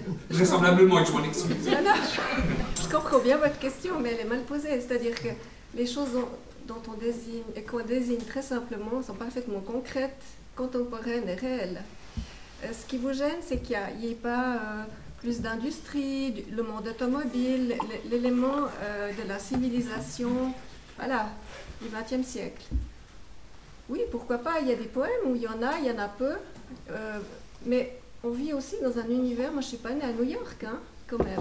J'ai grandi dans la nature. C'est pas qu'on a peur de la modernité ou qu'on est rural, ou qu'on a une sorte de mémoire paysanne incandescente, oui, mais pas du tout. C'est simplement parce qu'on parle vrai, puis que c'est très difficile de parler... Bon, j'ai parlé du billard, mais bon, en passant. Hein. Mais j'ai pas parlé, c'est vrai, de building, de magasins, de grandes surfaces, parce que c'est pas mon univers. J'aurais l'impression de tricher pour plaire. Ce serait opportuniste. Donc, il faut juste savoir à quoi on se rattache. Moi, j'ai aucune aversion. Quand je lis Sandrard, il y a des poèmes qui sont incroyablement, on peut dire, entre guillemets, futuristes, bientôt dépassés. Il y a certainement des poèmes où il y a des courriels, des ordinateurs, mais il faut prendre le temps d'assimiler cette civilisation. La poésie n'est pas plus sacrée qu'une pièce de théâtre ou un roman. En aucun cas. Pas en ce qui me concerne. Si on a pu donner cette impression, c'est dommage. Je pense que ce n'est pas du tout le but. Et je trouve des fois les proses très compassées à côté de la poésie qui est plus brutale. Donc on pourrait rétorquer que le vocabulaire a l'air moderne, mais la rhétorique est très ampoulée dans la prose. Ça peut, hein. Tout à fait. Vous voyez, donc, je ne crois pas que c'est une affaire d'objet ou de lexique. Non, les choses dont on parle, les paysages que décrit Pierre Chapuis, c'est les vôtres. Ils sont éternels. Oui. Oui. Oui. C'est très concret, c'est pas passéiste, voilà. Je dirais juste ça. On a plus de ciel strié, même quand ils sont tout bleus par des passages d'avion, que monochrome hein, actuellement, en fait, dans le concret, dans la réalité. Oui, excusez-moi. Mais si vous permettez, il me semble qu'il n'est pas très difficile de comprendre que nous sommes menacés de crouler sur des tas de choses inutiles et superficielles. Je ne sais pas, moi je sors du train, je vois que des gens qui s'amusent avec, qui se distraient avec des virtuellement, etc. À cela s'opposerait une sorte d'éloge du silence et de l'éloge de la banalité, mais pas banalité au sens où vous l'entendez, où il y aurait des trames, et puis on fait tout ce que vous voudrez, qui fait notre vie quotidienne. Dans les villes, il y a des parcs pour que les gens puissent échapper à l'emprise de la cité. Je crois que la poésie, pour moi, elle a un petit peu ce rôle-là qui est loin d'être indifférent. Je ne sais pas si j'ai répondu juste. À partir de là, n'est-ce pas, Ponge dit bien, nous écrivons dans une langue morte. Et dans un sens, oui. Dans un sens seulement. Parce que je vois que, par exemple, moi j'ai un petit-fils qui est, lui, il voit beaucoup de cinéma, beaucoup de films, etc. Il a fait un bachelor, il a fait des études, etc. Alors, l'autre jour, je me dis, ben, comme échange, je m'aurais lui proposé de lire une lecture. Alors, il y a des petits livres, il y a 3 francs chez Gallimard, d'excellents textes. Je lui donne un texte de Les Vies minuscules de Pierre Michon.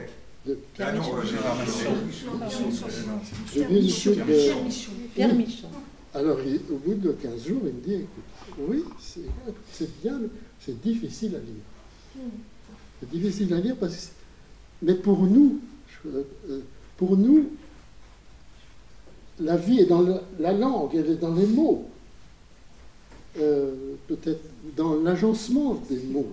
On peut faire ça avec n'importe quoi. Pour moi, je n'ai pas envie de parler d'objets, etc. Il y a une espèce d'échappement à l'humain,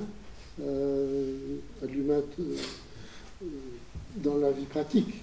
C'est vrai, bon, c'est comme ça. Je peux dire d'autres choses aussi, mais je n'ai pas envie de les écrire. Je parlais un peu oui, sur la même question, je voudrais très brièvement dire ceci. J'ai très souvent dit que pour moi, la poésie est partout où on veut bien qu'elle soit.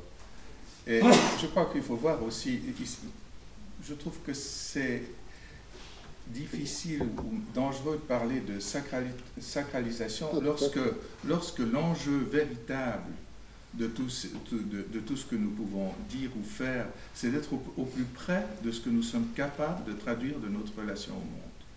C'est ça qui est en cause.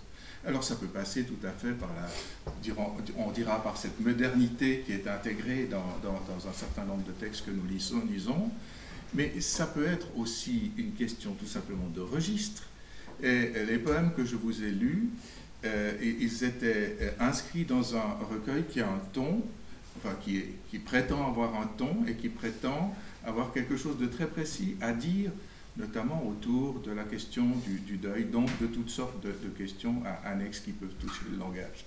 Mais dans d'autres recueils, j'aurais beaucoup plus de liberté par rapport aux objets, par rapport à quelque chose, on dira par rapport à une sorte de trivialité du monde qui m'intéresse et que je crois être capable d'aborder avec distance et humour pour montrer que contrairement à ce que penseraient peut-être certains poètes qui la tiennent absolument à distance et qui la refusent, qu'elle peut aussi être source de poésie. Donc il n'y a pas il n'y a pas de volonté d'avoir une parole séparée, d'avoir une parole qui serait propre à un exercice particulier qui s'appellerait poésie. Il y a simplement des mots à il y a des mots à agencer de manière, une fois encore, à dire au plus près ce que nous avons à dire du monde dans lequel nous vivons. Et qui est multiple, et qui est bruissant de signes, d'images, de tout ce que vous voudrez, de bruit, de machines, mais chaque chose a sa place et chaque chose en son temps. Et ça peut vouloir dire aussi l'absence de ce qui serait dans ce monde-là. La poésie peut aussi parler du creux, du manque, du non-silence, du non-sensible, du non-émotionnel d'un certain monde contemporain aussi. Et de ce point de vue-là, l'inscrire dans une absence aussi. Elle n'est pas forcée de toujours coller à... Non, mais c'est très exactement, je crois, ce à quoi nous sommes les uns et les autres ici sensibles et qui est aussi une part de ce que nous avons à traduire. Le sentiment aussi personnellement, j'appartiens au passé, si vous voulez. Non, mais entendons-nous, sérieusement, je veux dire, on écrit quand même, on s'est formé à un certain moment dans la jeunesse, j'appartiens à ce moment-là, si vous voulez, ce que j'écris dans la suite de ce qu'on pouvait écrire dans les années 70, ça fait déjà un bout de temps. Mais dans ce que je dis aujourd'hui, je ne me permettrai pas de juger, je me sens très loin de ça, d'accord, mais j'ai aussi le sentiment qu'on a c'est écrit dans l'immédiat pour une consommation immédiate. Et ça, je dois dire, et ça me fait peur. Alors bon, je suis pris dans une contradiction parce qu'au fond, je ne crois pas à l'avenir de ce que j'écris. Je peux pas, bravo pour Stendhal qui disait qu'il écrivait pour dans 50 ans. Je ne peux pas croire ça quand je vois le monde tel qu'il est aujourd'hui, mais je fais comme si. Je ne peux pas m'empêcher de faire comme si, voilà. Bon. Moi, j'ai eu l'impression, en tout cas, en vous écoutant, que justement, vous aviez cette capacité d'extraire l'humain de l'humain, et que justement, il y avait une intemporalité dans vos textes, et il y avait cette façon de pouvoir voyager à travers le temps, mais en même temps, d'exister en tant qu'être propre, et de chaque fois s'imbiber de vos expériences vécues, et de retrouver un temps à votre rythme, de se projeter dans l'art, de se projeter dans cette femme qui attend et qui attend d'être aimée, dans votre création où vous mettez de votre vécu.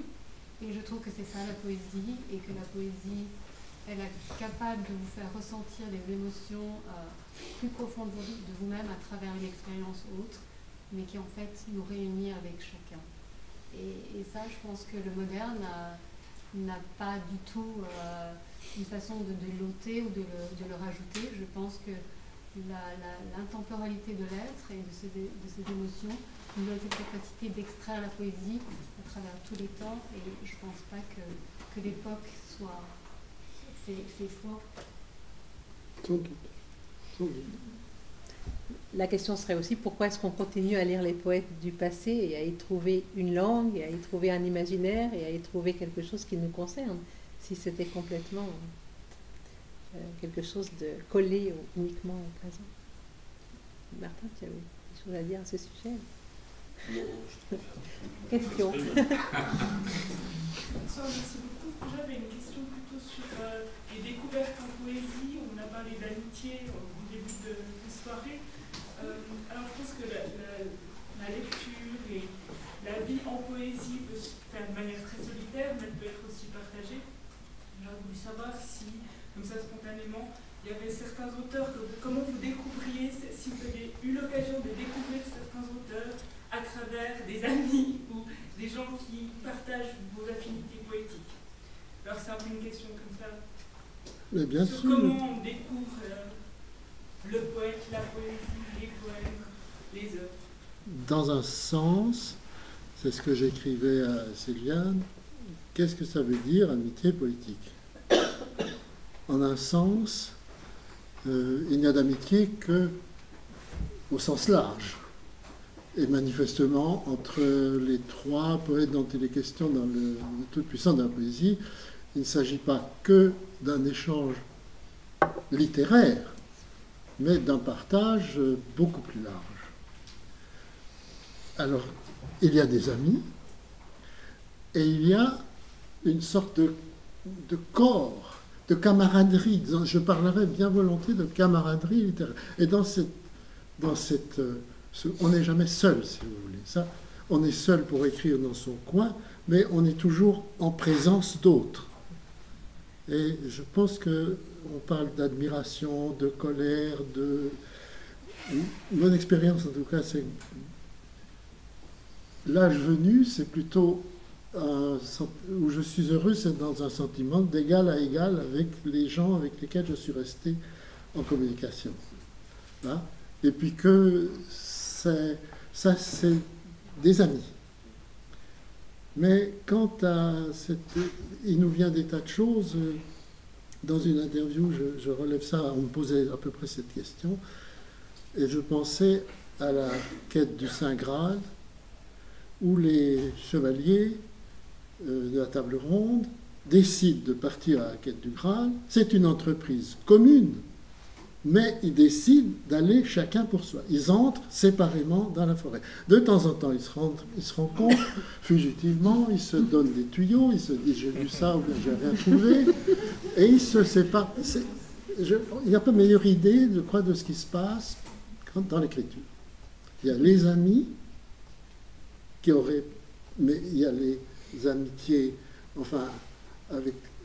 Le dernier mot, c'est celui de Montaigne, parce que c'était lui, parce que c'était moi, et ça reste un mystère. Et je suis très sensible, moi, j'ai attaché beaucoup de prix à des collaborations. On ne collabore pas facilement avec un autre auteur. Je vais pas écrire à deux, je n'aurais pas l'idée.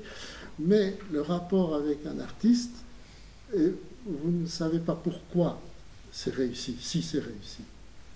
Ça vous échappe, comme tout le reste qui est important dans la vie. Ma petite fille m'a dit l'autre jour, tu parles peu, ben, je crois que c'est pas le cas ce soir. Est-ce que tu es là pour parler ce soir? Elle m'a dit ça. Au fond, toi, tu parles peu. Et les autres, peut-être, vous répondez à la question, peut-être pour vous. Je crois qu'on fait chacun des expériences particulières. Comme tu l'as soulevé tout à l'heure et relevé tout à l'heure, j'ai eu la chance, grâce à la revue de Belles Lettres, d'être en contact avec toutes sortes, comment dire, j'étais au bout d'un entonnoir où les textes tombaient, où les poèmes arrivaient, et puis de temps à autre, j'ai eu cette immense joie de me dire, mais là, il y a vraiment, et qu'est-ce que c'est, qui peut écrire une chose pareille? Et puis, bon, je ne suis pas omniscient, donc j'allais d'abord voir dans les bibliothèques pour savoir si la personne avait publié quelque chose. Je ne savais ni son âge, ni rien. Et tout à coup, on découvre une voix, on fait partager sa trouvaille avec les membres d'un comité de rédaction, et puis on publie ça. Et ensuite, vous vous rendez compte de la récompense que c'est lorsque cette personne-là poursuit son effort, publie des livres, que ces livres trouvent leur public. Ça, c'est vraiment une part importante de mon attachement à la poésie vient de là. C'est que ce qu'elle m'a offert aussi, et pas seulement ce que je puis moi transmettre aux autres, est considérable. Et c'est tellement considérable que il n'y a pas de règles. On ne sait pas. Il faut accepter que tout puisse se passer, et comme Pierre le relevait, évidemment ça se crée dans un réseau d'échanges où on se croise de temps à autre, on ne se voit pas tous les 15 jours, mais quand on se voit, on va peut-être se parler d'un livre qu'on a découvert, et puis inciter l'autre à s'y plonger. Voilà, c'est comme ça que ça se passe. Mais est-ce que ça se passe différemment dans d'autres domaines? Je ne pense pas. Moi, j'aimerais dire quelque chose aux deux, là, pour vous répondre après. En fait, moi, je ne fais pas de différence entre la poésie et la prose. Je pense que de faire cette différence, vous la sacralisez, la poésie. Moi, je ne la distingue pas, c'est du texte. Je lis la prose, je lis un roman, une nouvelle, comme je lis un poème. Pour moi, il n'y a pas de différence de statut. Une différence de forme, mais pas de statut. Et je ne vois pas pourquoi elle aurait une mission sacrée. Par exemple, je me nourris énormément. Amitié poétique, pour moi, je ne sais pas ce que c'est. J'ai des amitiés littéraires, j'ai des amitiés tout court et j'ai des dialogues littéraires. Je me nourris beaucoup de prose, au fond. Plus de prose que de poésie pour écrire. Et si je lis Lovett, Polenta par exemple, enfin tout Lovett, mais c'est un monde d'autrefois. Donnez-moi l'autoroute ou le, je sais pas, un ordinateur chez Lovett, enfin, par accident, mais vous en trouverez dans la poésie aussi. Et puis c'est très avant-gardiste. Je vois pas très bien en quoi le lexique définit. Voilà. On pourrait définir peut-être une certaine forme de poésie rock. Non, sinon que c'est vrai, on est plus loin de l'urbain que de la nature, géographiquement, je dirais. Ce Chapuis qui disait qu'il était vieux, il est né en 1930, mais en 1930, il y avait déjà la prose du transsibérien et les futuristes, hein, si on parle de lexique proprement dit. Bien sûr. Le Sandreur était parti aussi depuis très longtemps. Mais je veux dire, voilà, je ne ferai pas une différence de cet ordre, ça fait un peu kitsch de chercher ces éléments, c'est un peu kitsch. Non, mais j'ai dit sacralisation, je pense que j'ai été mais non, mais c'est intéressant. Par la toute-puissance de Guillaume, c'est aussi... Mais quand je vais glaner quand je rencontre des auteurs, très souvent des prosateurs, c'est grâce à la bibliothèque, par exemple. Moi, je travaille dans une bibliothèque, j'ai aussi un travail très privilégié à cet égard, c'est que je suis dans la littérature toute la journée. J'ai la chance de pouvoir travailler malgré toutes les contraintes et les corvées que je dois accomplir. C'est un travail littéraire, donc je suis même face à des archives, donc des documents originaux d'écrivains, c'est extraordinaire. Il faut beaucoup donner de soi, mais c'est quand même un apport extraordinaire. Et d'un auteur à un autre, d'un document, d'une note, d'un manuscrit, je suis amenée par rebond et ricochet à lire des choses. Je tombe sur Thomas Bernhard parce que je m'intéresse à la littérature autrichienne, parce que Jacques Cotet parle d'une poétesse autrichienne. Donc je vais voir, je lis Thomas Bernhard, je lis Perturbation. Vous avez déjà lu ça? Oui. C'est complètement rural, hein, vous ne pouvez pas plus. Et c'est extrêmement contemporain. Vous êtes déboussolé plus que si vous allez sur Mars. C'est même dérangé, hein, c'est dérangé, c'est Perturbation. Donc vous voyez, c'est pas les éléments voilà, du monde moderne. Où je lis Michel Houellebecq, par exemple, quand j'ai travaillé à l'édition de Philippe Jacques Cotet, je faisais du Jacques Cotet toute la journée et toute l'année. Et quand j'ai lu Les particules élémentaires de Houellebecq, eh ben, ça m'a galvanisée. C'est un livre qui m'a littéralement galvanisée grâce à cette découverte. C'est amusant d'ailleurs comment j'ai eu l'idée de le lire. Je peux vous raconter comment on lit un livre. J'étais à la cafétéria de l'université avec du Jacques Cotet plein la tête, j'en pouvais plus. Et je vais prendre mon plateau, et il y avait des étudiants, parce qu'il n'y a que des étudiants à l'université. Il avait son plateau avant moi. Il cherchait ses sous et il avait sur son plateau un livre de poche qui s'appelait Les particules élémentaires de Michel Houellebecq, dont j'avais entendu parler. Et comme j'avais jamais osé le lire, pas le temps, bizarre ce truc, je lui dis c'est bien. Et il me dit fantastique. Mais lisez-le si vous êtes bien accroché, il me dit. Ah d'accord. Alors je paye mon plateau, je rentre chez moi et je me dis pour mes vacances, je vais m'acheter ce livre. Voilà comment j'ai lu Michel Houellebecq. Et avoir lu ce livre m'a fait tellement de bien pour X raisons. Il n'y a pas plus différent de Jacques Cotet que Houellebecq. Et bien ça m'a fait tellement de bien que j'ai retrouvé le sens de mon travail sur Jacques Cotet. Non, vraiment, autoptique. Hein. Et Thomas Bernhard, à d'autres égards, je le lis plus maintenant, mais je le lisais déjà avant. C'est extraordinaire et c'est tellement loin de ce que je fais. Mais c'est ça qui me fait du bien. C'est pas de lire les poètes que j'estime, que je connais, que j'aime bien. Non, j'ai besoin de cette immense distance continentale ou intersidérale avec mon travail pour y voir clair. Voilà. Et c'est des fois des rencontres complètement inattendues et imprévisibles. Espace et poésie. Espace et poésie. Ça fait penser. Espace au Il y pluriel. a, après qu'on a marché sur la Lune, ça se passe juste après. Il y avait des rencontres poétiques à Knokke-le-Zout, internationales. Omertans a parlé. Fur célèbre. Et il y a eu une année Espace et Poésie. On avait invité Michel Collot, vous le connaissez peut-être, qui a beaucoup travaillé sur le paysage, la notion d'espace et d'horizon. Et Taliapas, lui, me l'a raconté qu'il est arrivé, il y avait dans les journaux partout des photos de Gagarine, et au fond, il y avait un malentendu complet. On avait invité Gagarine, et c'était de ça qu'il s'agissait. Ça donne un peu à penser.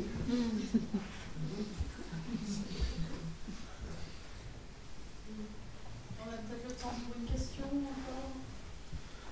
Moi, j'en ai vu dans le spectacle de Guillaume, les passages choisis montrent que l'amitié, finalement, entre ces poètes, elle compte très fort dans les moments de non-écriture. Et je me demandais si vous aviez comme ça peut-être que pas de peu de moments de non-écriture, je ne sais pas, mais si là, dans ces moments-là, l'amitié avec d'autres poètes devient créatrice, ou si elle stimule quelque chose, ou si c'est des hasards, voilà, c'est telle personne avec qui on avait rendez-vous pour manger, et puis il se passe quelque chose, ou si on se tourne vers d'autres poètes dans des moments de non-écriture.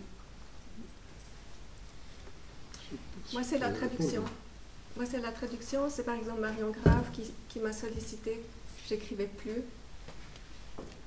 et qui m'a proposé un travail de traduction. Traduire, en l'occurrence avec une amie, une personne non seulement compétente, mais qui était une amie, c'est évidemment supérieur. Mais traduire tout court, moi, c'est plus profitable que de parler avec des amis poètes. Je crois que ça me déprimerait plutôt. Si je ne peux pas écrire. Non, ce serait l'inverse. Mais traduire, oui. Mais coltiner à la langue en m'oubliant, m'occupant d'autrui. Et ce transfert est extrêmement salutaire. Et je l'ai eu souvent fait en période désertique. Il y aurait presque un élément de réponse ici. Non.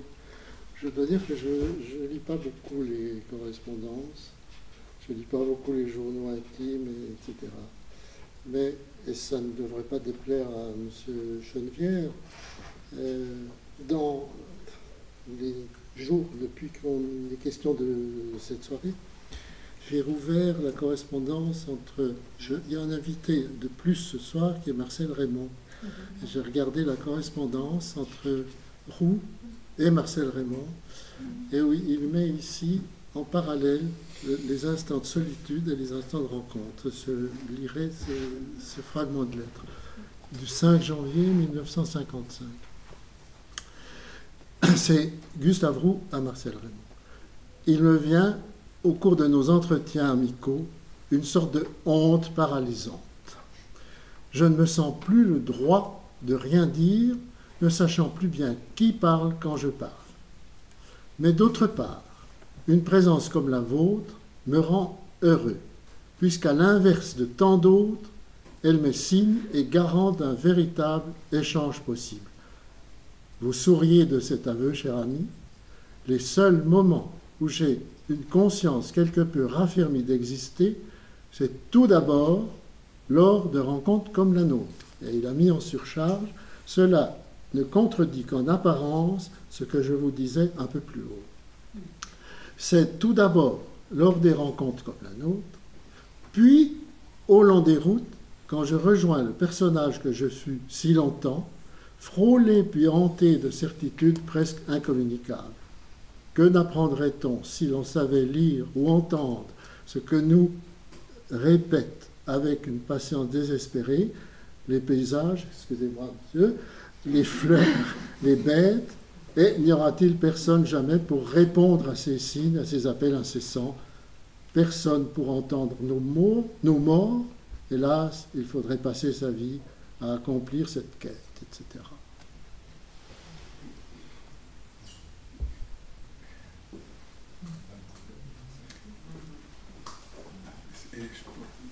Je voudrais juste encore ajouter quelque chose à propos d'une remarque que José Flore a faite tout à l'heure et qui me paraît essentielle. C'est cette question de la différence d'âge, et de ces générations qui peuvent séparer les poètes et qui peuvent poser problème. L'exemple concret pour moi, c'est l'exemple de Gustave Roux. J'ai eu la chance de le rencontrer. J'ai eu d'abord l'imprudence, sur le conseil de mon éditeur, bien sûr, d'envoyer mon premier recueil. Quand j'y pense aujourd'hui, ça me fait frémir, mais enfin bon, c'était comme ça. Et j'ai eu évidemment une réponse extrêmement aimable de sa part, parce que comme Georges Borgeaud l'écrivait, Roux nous permet de penser qu'un bon écrivain peut avoir du cœur, de l'attention aux autres et de l'indulgence amusée pour leurs faiblesses. Eh bien, je pense que ça le caractérisait bien. J'ai appris à le connaître ensuite, mais je n'ai jamais pu abolir cette distance d'élève à maître.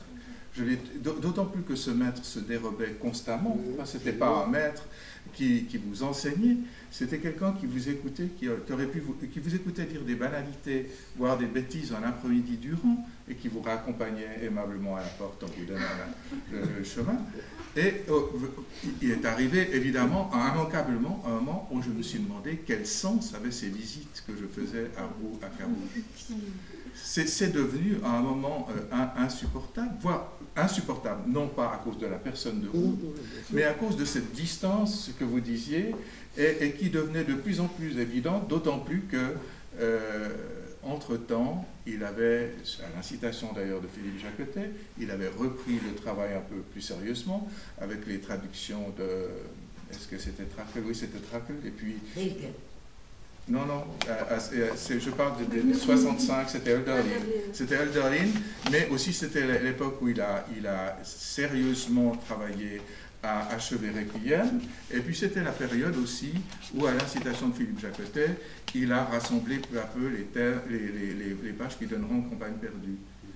Mais impossible de parler de cela avec lui, ou très très difficile, parce qu'il se dérobait tout de suite, et puis commençait à parler du dernier livre que vous lui aviez envoyé, et c'était la démonstration que l'admiration que je lui portais et que je lui porte encore aujourd'hui n'avait rien à voir avec un échange possible qui serait de la nature d'une amitié poétique.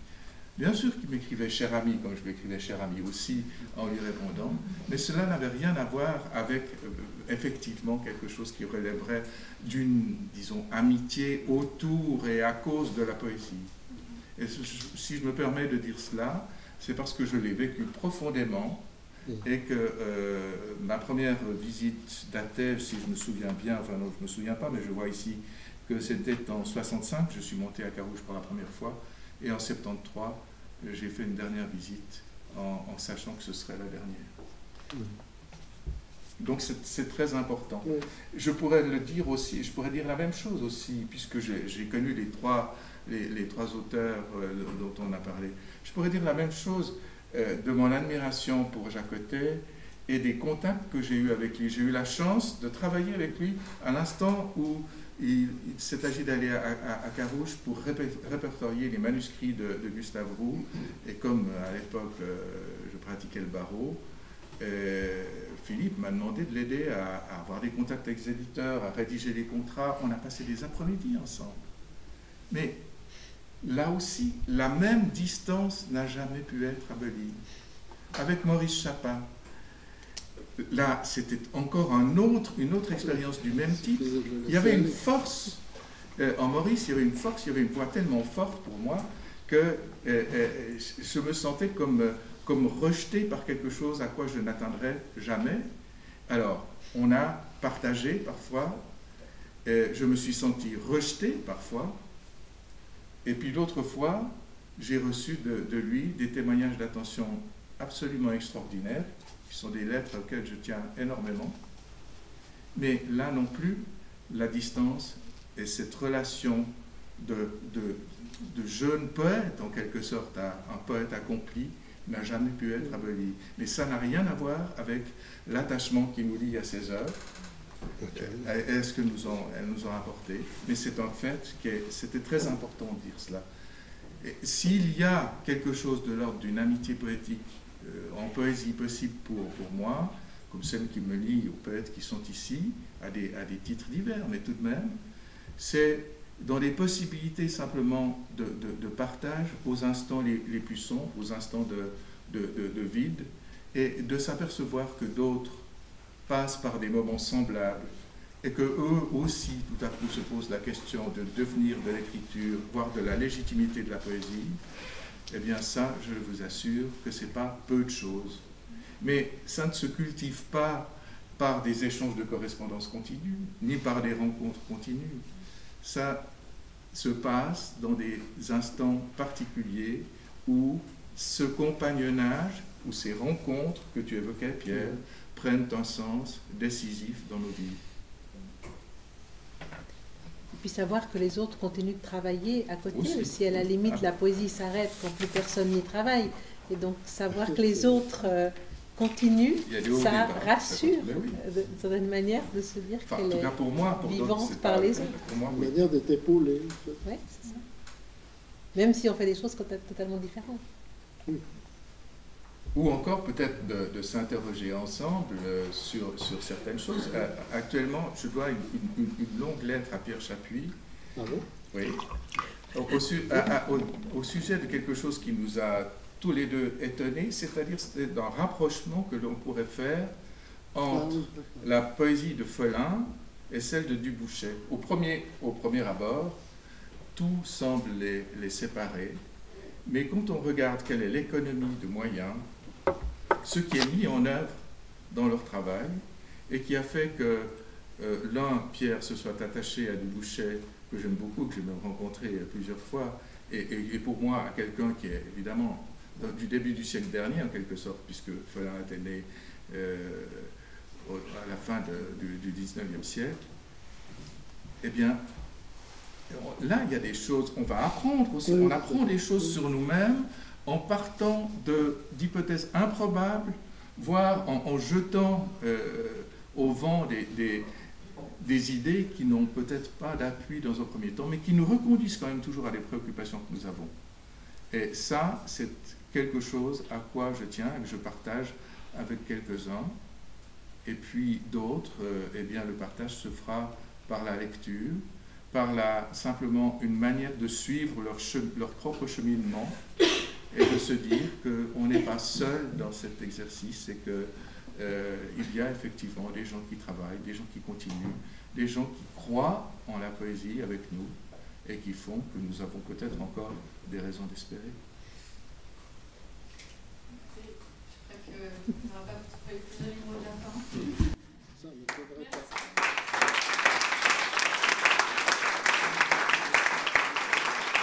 On va pas faire comme les coups de ballon quand ils touchent le terrain et tout ça pour du